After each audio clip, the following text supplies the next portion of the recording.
What's going on, guys? It's Jimmy here. Got some major news for you guys here in this video, including Social Security announces changes for millions of recipients.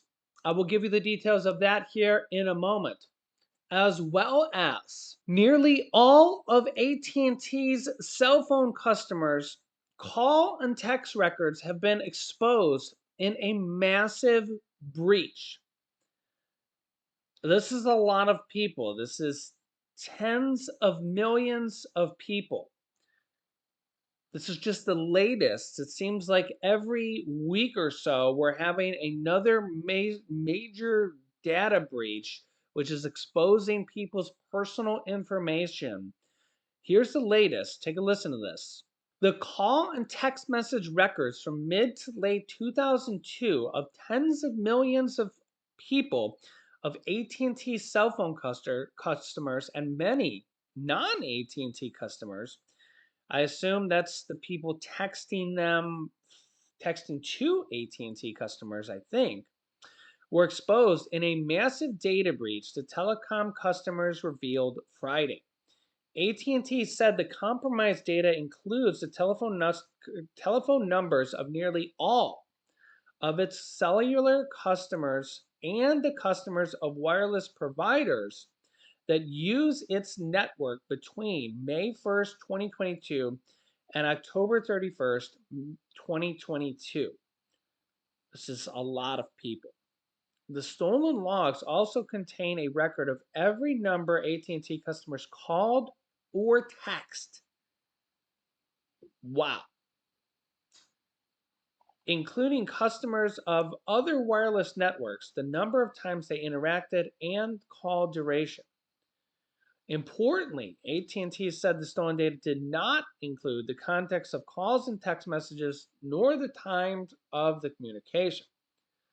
The records of a very small number of customers from January 2nd, 2023 were also implicated.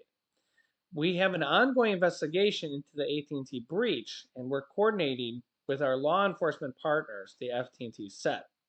The company blamed an illegal download on a third-party cloud platform that it learned about in April, just as the company was grappling with an unrelated major data leak.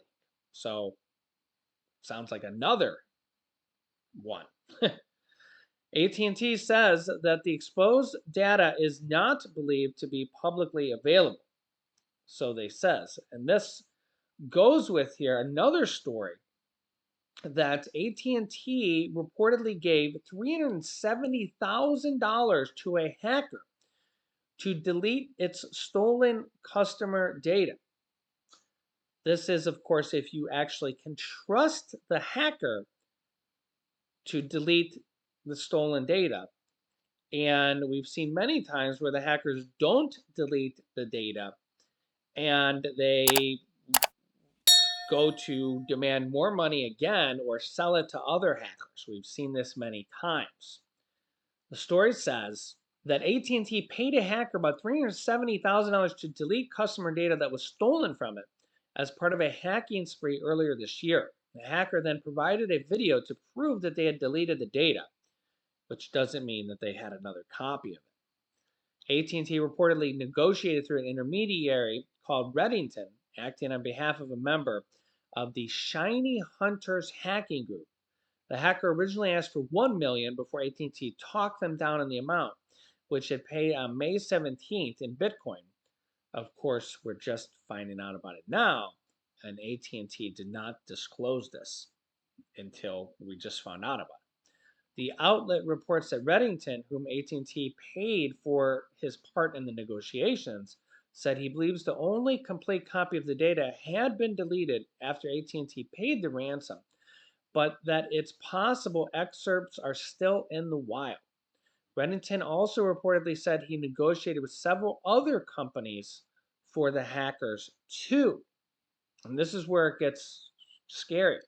Before AT&T announced the breach, it was reported that Ticketmaster and Santander Bank were also compromised via the stolen login credentials of an employee of a third-party cloud storage company, Snowflake.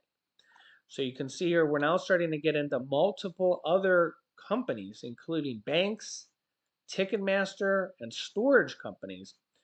Wired reports that after Ticketmaster attack, hackers used a script to hack potentially more than 160 companies simultaneously.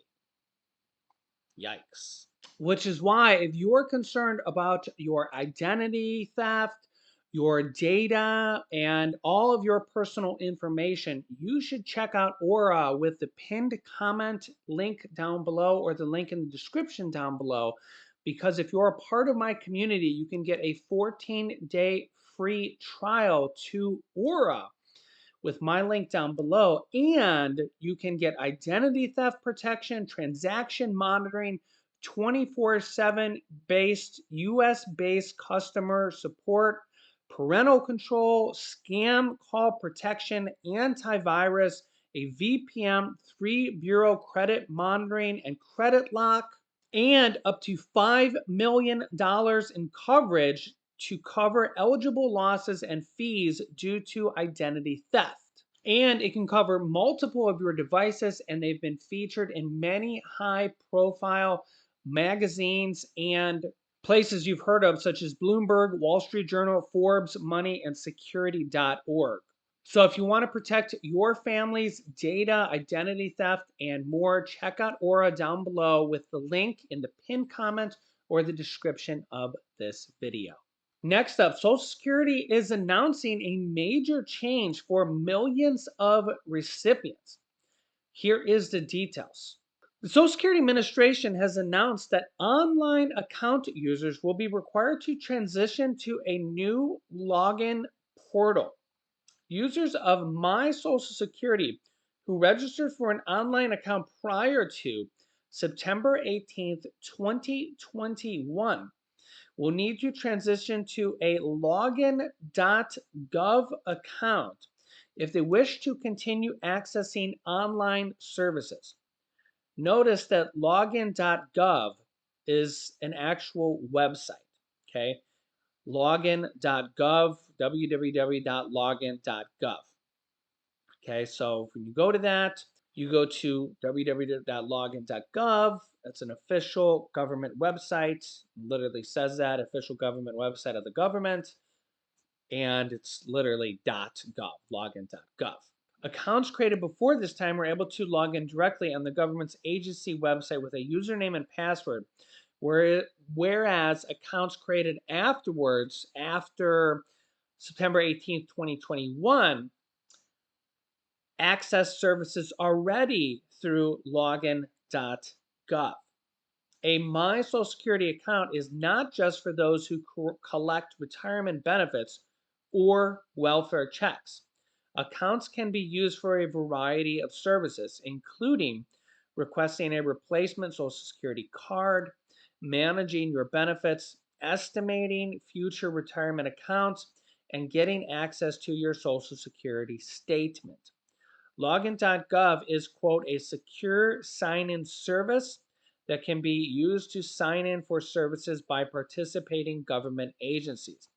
The sign-in process requires a password and a completion of a two-step authentication, such as a unique code sent to a phone number or email address, which makes it, quote, difficult for others to access your information and better protect your account. The login.gov service is already used by other government agencies, including the Department of Homeland Security, Small Business Administration, and the Office of Personnel or Personal Management. Okay, so looks like login.gov will be shared or used by multiple government agencies already or in the future. The changeover is simple and accessible, with users being prompted to make the change to login.gov when they log in using their existing credentials. Once an account is successfully linked, a screen will appear confirming that change has been made. Users will then have immediate access to their personal My Social Security service. The government agency said it is making the changes in order to, quote, simplify the sign in experience and align with federal authentication standards while providing safe and secure access to online services. So I will keep you up to date with important updates like this and everything happening here in our country on a daily basis. So if you haven't yet, click the subscribe button down below and the bell icon afterwards so you don't miss out on new updates that come out here at 8 p.m. Eastern Standard Time. Also, thanks for liking and share these videos with anybody that needs to hear this information. Click here to hear new details about the sniper that just came out here, about Trump's sniper. Thanks for watching, and I will see you in the next video.